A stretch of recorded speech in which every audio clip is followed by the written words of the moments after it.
All right, let's start. 8.4 is, so let's leave. We learned about scheduling in general. We learned about digraphs. 8.3, we learned about prioritizing lists. And it seems like, human speaking, that's probably the way we can figure this out.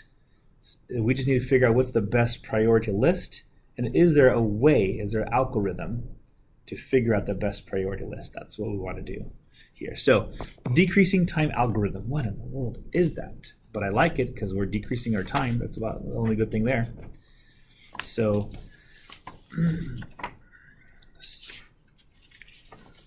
remember, as we looked at 8.3, we learned that priority lists are totally random. That's the thing. We can do alphabetical order. We can reverse alphabetical order. There's no rhyme and reason to it. And so now 8.4, 8.5 really is just trying to hone in on which one's the best one. That's it. Okay, so what's the strategy used? So 1.1 is this. How about this? Prioritize bigger jobs as the first to be complete, and then leave the smaller jobs all the way to the end. That makes sense. I don't know how you guys do homework. I don't know. You can comment if you guys like. Whenever I have tasks in front of me, do you guys get rid of the small ones really first and then tackle the bigger ones? Or do you guys like, oh man, I might as well tackle this big project first. I'll take a break. I'll get all the little ones first. What do you guys do? How do you guys tackle homework? I do by classes. So like my least favorite class I'll do first. Okay, least favorite priority list. Class where it's like the easy, like it's not as challenging, I'll do that one last since it won't take me as much time. Okay. For me, it's like what's due first. Okay, just a due date, that's it. And one is a combination of which one you hate and easy, like, or just find like what's gonna be more challenging. So like today, like I already know as soon as I get home, I'm gonna do math first because I know it's gonna take a lot more time and it's gonna be more challenging as opposed to like my political science homework that I have, which is just an outline of a chapter. So it's like it just depends. Okay, so more challenging first. Yeah. Then the easier ones last. Okay, cool. Yeah. I used to be into time management like crazy, but it was there was Brian Tracy was the time guru, right? So one of them organization was if you could do things in less than 2 minutes, do them, and then anything beyond that, then you schedule from biggest to smallest to chunk it off. It's like, okay, that makes sense. You handle the itsy bitsy ones first, then you handle the bigger ones. So that's kind of cool. All right, so that is it. We do priority list, right? In our mind already. So let's go for it here. So how about let's tackle the big one.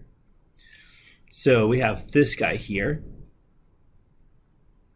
So decreasing time. Notice on this big chart, remember this is us making, you having 2 AI units, right? Building our house on Mars, right? So I notice AD. I think that's the biggest one. Is that right? That's the biggest job to do. Boom. Next one. AP all the way up on top over here. We're good? There. And then notice we're looking throughout this whole thing though. Whenever you have a tie, I see another 7 over here. I put down, for the decreasing time algorithm, it's whoever we want to put down first. It doesn't matter. Okay, so yours might be slightly different on the homework on those particular points there.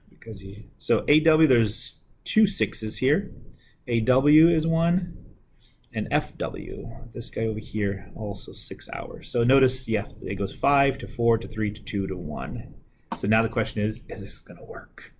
That's the question. Let's go for it here. So when we do this, decreasing time algorithm, not bad. Look at that. So again, we're doing this just like we did on last time, right? We're going to say, is AD available? It is, right?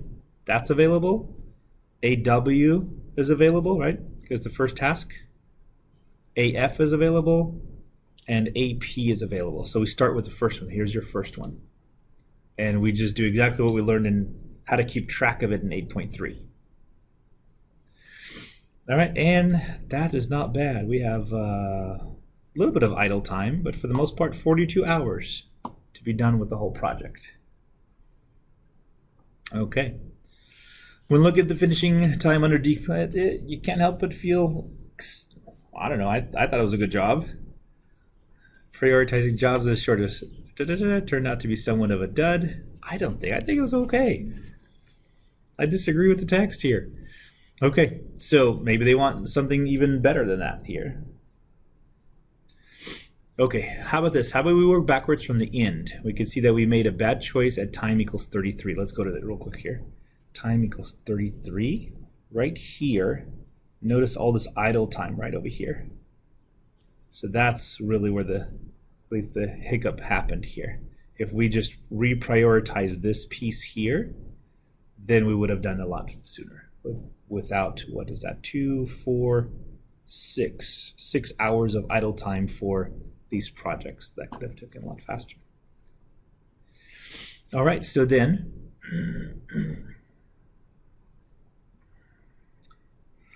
okay, another one. How about AF should have had priority? How come? Let's go back to our little diagram here.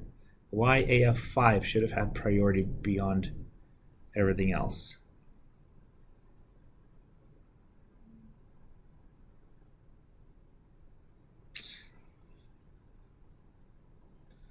If you kind of look at it, in fact, these two probably should have had priority right here, these two here. The reason for it is because if you think of the whole process, notice if you do this, once this is done, you only have that, 5, 8, 10 to the end, right? But if you think about the longer route, look at this, AF, and these two have to be done in order to get to IF. But then this is 9, 10, and then we got 16 to still do. So even though we started off with AD first because it was the longer thing to do, it had a shorter lifespan after it was done. So that kind of hints at like, I wonder maybe the whole trail needs to be thought through than just prioritizing here. Okay, are we good there? Why that failed? Okay. So just a homework problem. Let's go for it here. And that kind of set up, that little question kind of set up the next one. It's like, hey, maybe we should think of the whole entire path. I guess maybe we should say that. Path as opposed to individual pieces. Okay, so homework question. Here I got two homework questions to do for 8.4. Use the decreasing time algorithm to schedule the project described below using 2 processors. So let's try it. I think it'd be good just to try to see how we do this here, especially with 8.3. This is almost like a good application of 8.3. First things first, I guess we have to pick a... you guys help me out here too, okay? So let's go with the longest to shortest. Right? I'm thinking K is 20. That's the longest. Everybody agree there? Mm-hmm. Okay, that's gone. You guys help me out here. The next one. I-15, and D. Let me scratch that out. D15. Okay, next. C10. C10, yep, thank you, because I was going to go for the 7 on top. So E7. Cool. H and J. Okay, H. J, both are at 5. G and B, both at 4. F, and then A. Okay. Boom, boom. Okay, I think we're good. So let's set up our little timeline here. Here's P1. So that was just our priority list, right? Now let's set up the doing part of it.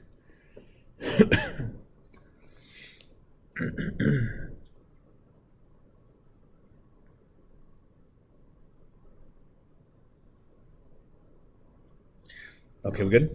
So now here's the tough part because we're not going to start off with K, right? Because K is all the way at the end. So I'm going to have to go through my list. And this is where your list may be slightly different from the back of the book. Because if you chose J first instead of H, it might have a slight difference for you guys at the end. Same thing with G and B. So kind of careful if you don't get the exact same thing as the back of the book. Like, okay, think back, like, did I do it correctly? Or maybe they had a different order. Okay. All right, so let's go to look at the ones that are ready. So let me erase this. I got to erase these now just so I can have Good there. Sorry, I made you guys erase here. I just want to take a look at which direction we're going to go. We're going to go here, here, here, and here. These are the available ones right now, right? Okay, so let's go through our list here. A is available. B is available. C is available. And D is available. Are we good there? Cool. So as we start this process, P1, processor 1, is going to take D. And I'm looking at 15 hours for D. And then processor 2 is going to take C for me. That has a processing time of 10, so I got maybe like a little line right here now. Actually, no. Can I do these differently? Let's do this. We just have to be track and make sure we. And then eventually we're going to have to start doing these little. That's 10 and that's 15. Okay, we're good there. So C is going to finish first. So let's see what we got here. C is done. Okay, by C being done, nothing else is still available, huh? G is not available because G needs D to be done before G is available. Good. So then at that point, we move on to this. So B takes 4 hours, so we're finishing up actually an hour before this guy's done. And for B to be done, okay. What do we got? What do we got here? Oh, you know what I see? So kind of careful over here. Before you get to A, right? Because you could think you're going to go to A. But because B is done now, F becomes available. Is that right? Because F has no other condition coming into it except for B. So then F starts. All right, what time are we now? This was at 9. 9 plus 3, now we're at 12. No, hold on. Sorry, this is the absolute time here. This is 14. 14 plus 3 is 17. That's where we're at now. Are we good there? Okay. Before F gets done, now we know that little bar line is going to happen here for D. D's done. Dun, dun, dun, dun. D is done. Let's look at our chart. What becomes available because that is done?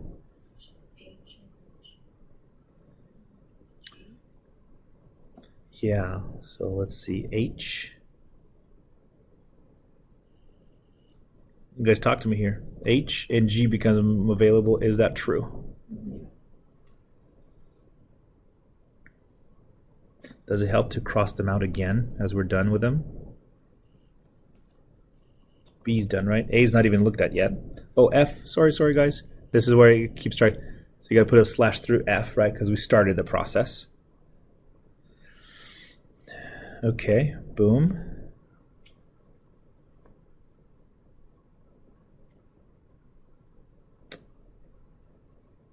H is ready to go. Is that right?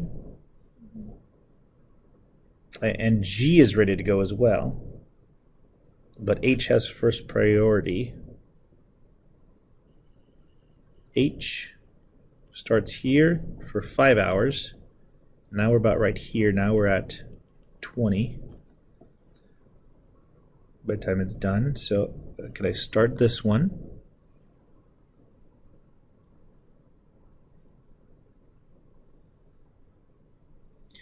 Okay, we're good there? All right, and so we got that one going. So let's go back up to F. F now is complete. Because F is complete, I can't start I yet because that has that E value there. Everybody good there? So the next one available really is G. So G of 4 starts to be completed at 21.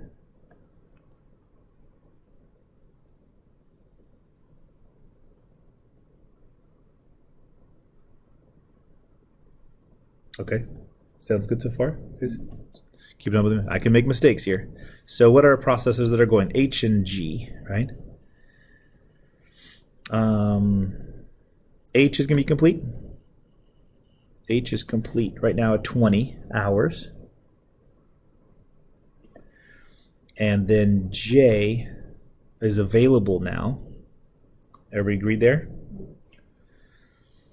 And we got ourselves, according to our priority list, that's complete, that's available, and we do this one.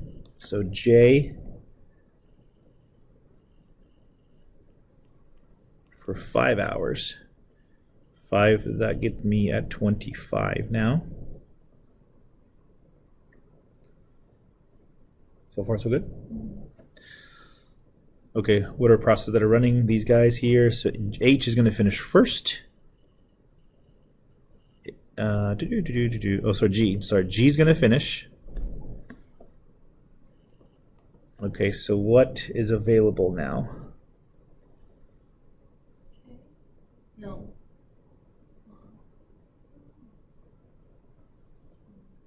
Yeah, K is not available yet, right? Is E available? No. No. So it looks like A is going to be the next target for us. So A starts off with 2.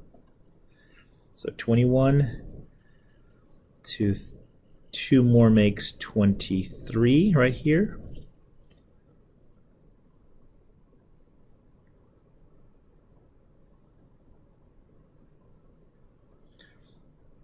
Okay, processes that are running, and A is going to finish first. So that means E will be available now. E7. That's going to take us to 30 now. That the block in was over here for this one.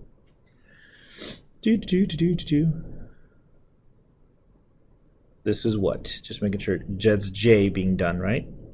J is done.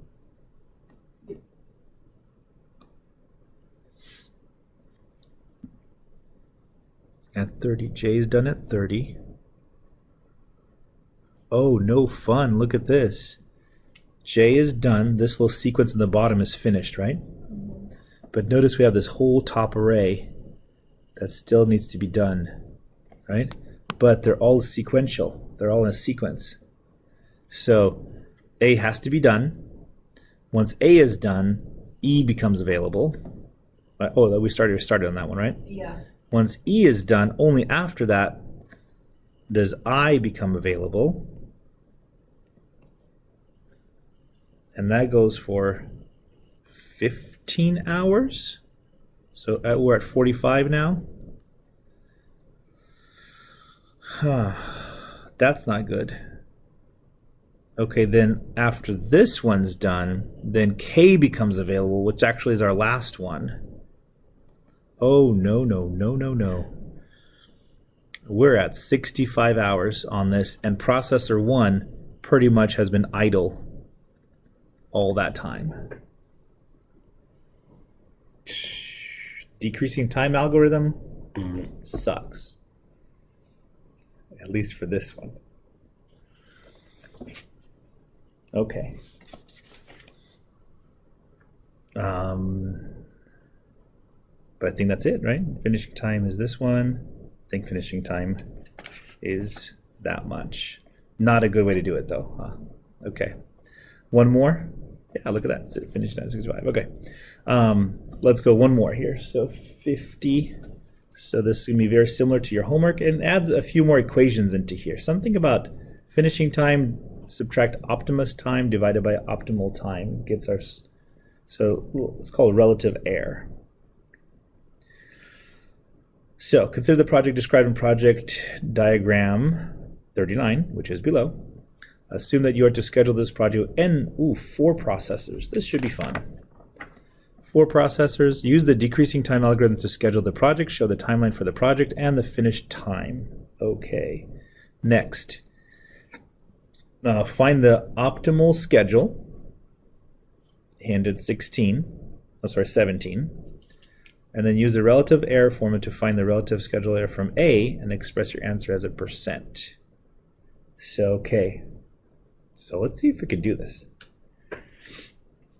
So that little part B, that's for you guys. That's total creativity on your part. So A is follow this decreasing time algorithm, blah, blah, blah, right? After you look at it, then you say, hey, can I tweak this? Where was the gaps? How could I do this a little faster? Okay, so let's jam.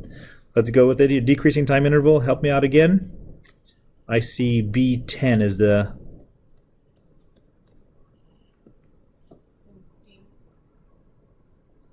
Next one is D. D9. 8. I think this is rigged, guys. I think this is seriously rigged. J has a 6. I has 5, 4, 3, 2, and 1. Okay, so that's really set up well. Okay, 4 processors. So let me see if I can kind of complete it on the side right here. And P4. Okay, again, just a little practice keeping track of things at the same time here. Hopefully it's not going to take too long, though. Okay, boom, jobs available. Here they are. It's A, C, E, G, and I. Good there? So, starting off, I to 5. Let's see. I'll give it a little more room because I think the other ones are going to take less. So 5 is over here. Everybody agreed there? I got that job started. The next processor takes G, which takes 4 hours. The next job takes E, which is 3 hours, and C, which is 2 hours. So we have this, then this on our docket.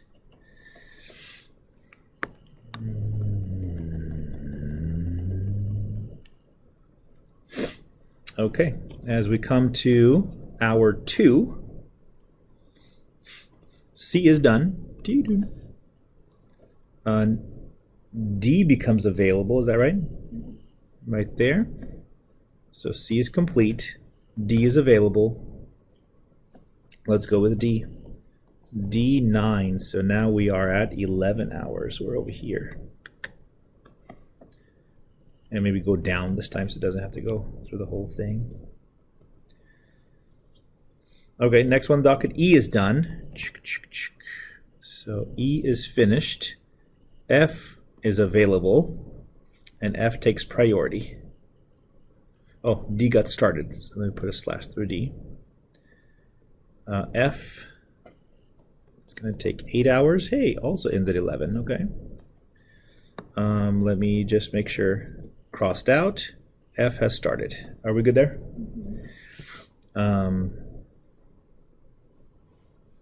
G has finished.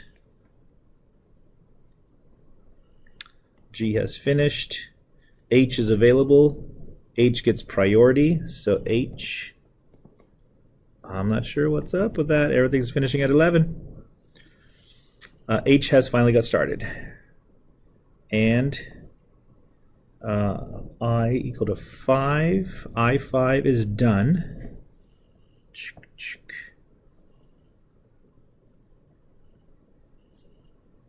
And J6 becomes available.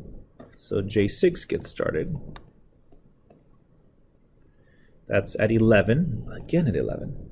Okay. Are we good there so far? Okay, what gets finished? Everything's at 11, is that right? Okay, that's done. Now it doesn't matter which machine takes what because they're just sitting idle anyways. So I'm going to go first processor takes A1. But then still nothing available.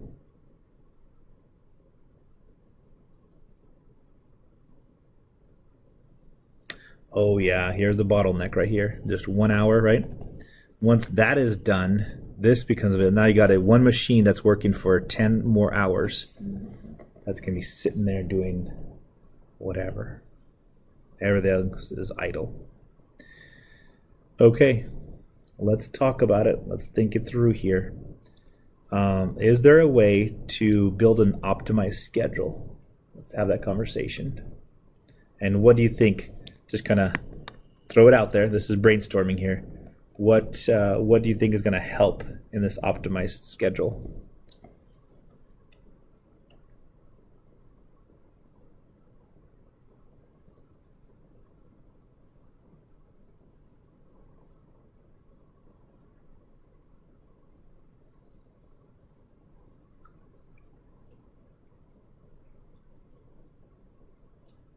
I'm not sure. Not sure. I'm kind of thinking, at least to myself here, thinking. First of all, let's look at all the times that it takes to the end. Because notice, it's not a big web. They're really separated, right? There's arcs in there, right? So if you think about it, this big arc on top, right? That arc is going to take 11 hours, true? This guy's going to take 11 hours. Ooh, okay, I think I see a pattern here. 11 hours. This one.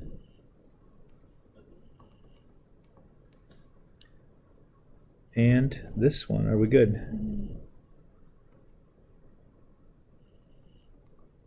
Okay, the only problem is 1, 2, 3, 4, 5 routes.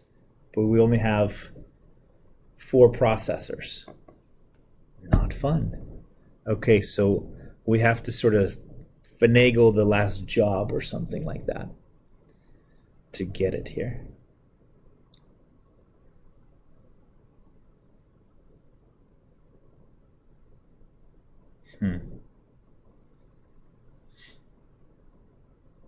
Okay, how about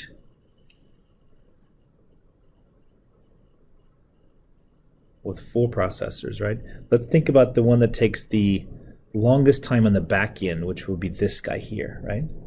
So there is a little bit of a time thing. So I'm thinking A has to go first to get this started. Because once that's complete, I want to start that B as soon as I can. And if I can take care of maybe any other thing beforehand, I'll do that.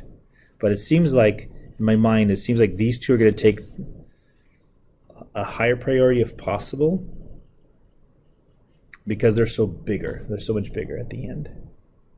So I want to get A and C done very, very quick, just so I can do those other processes. Is that okay? So notice also this. If I can take care of these guys here, that's 3 hours, right? So I've taken care of 3 processes where this guy is itself 3 hours. So if I can have maybe just one machine, how about this? Processor 1 is going to work on A for 1 hour. Then it's going to work on C for 2 hours. So in the 3 hour mark, I'm going to be ready for my big job. Processor 2 is going to handle, in that time, is going to handle E for me. But notice again, hour 3, I've handled those jobs all done. These are a little bit lower because I can fit them in still, hopefully. That's what I'm thinking. It's almost like a disparity in the workload, isn't it? Yeah. Okay, so let's jam with it here. If that's true, I'm going to see if I get to 17. If I can, that'll be awesome. And it'll be end of class. So much for being here for 20 minutes. Okay, so I'm going to go with B to 10.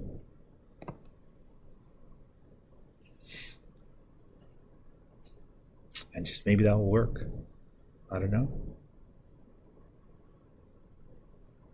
Okay, so I'm at 13 hours here.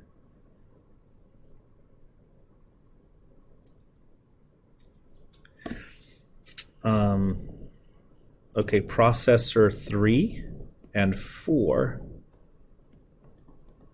Right? That's going to start on G4. And this is going to start on I5. Are we good?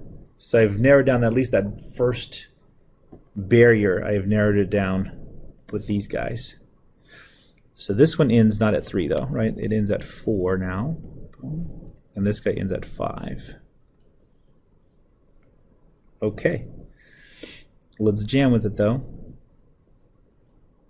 So let's fill in anything else we can. At E, 3 is done, right? So these processes are taken care of. So let me erase some stuff here.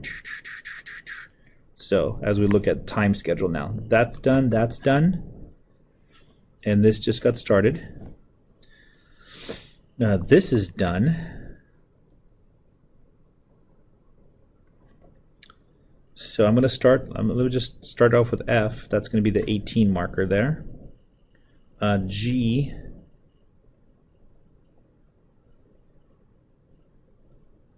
Oh, you know what? C's done, right?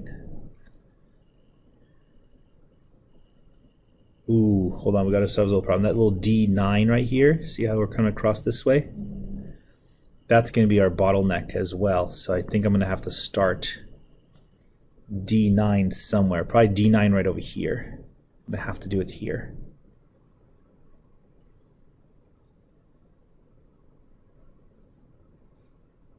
It's almost into class, so I better give the answer here. Okay, are we good there? Do we see how creative this is? And how do we sort of work at things here? So it says the optimum time is 17. I'll give you the answers in just a bit here, but let's do this little formula since you have to use it in the homework as well.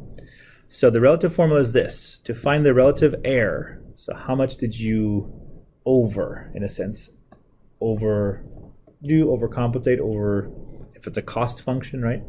Over costs. So what we do is we do epsilon, and usually that's for error. And so the finishing time for part A was, what was the finishing time for part A? Did we capture that? I think it was this one right here, right? Is the top one? 17:23, no?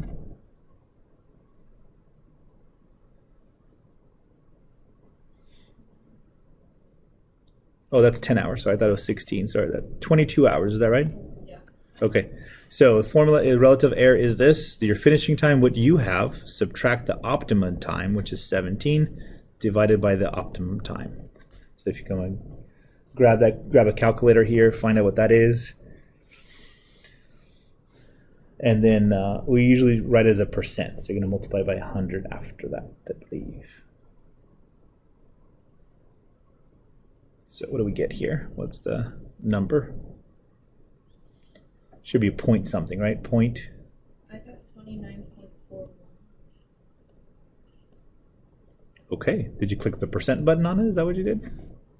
I don't see that. Okay. 22 minus 17 should be like 5. 5 divided by 17. 0.2941. Yeah, that's what I figured. So 0.2941. And then we're going to write it as a percentage, though. That's percent errors, relative errors, percentage error. So let's move the decimal over twice to the right. So E eventually is, so we could still get this down by 30% if more efficiency about. Cool. All right, I'm going to give you guys the answers here. So for B, it is a lot of creativity.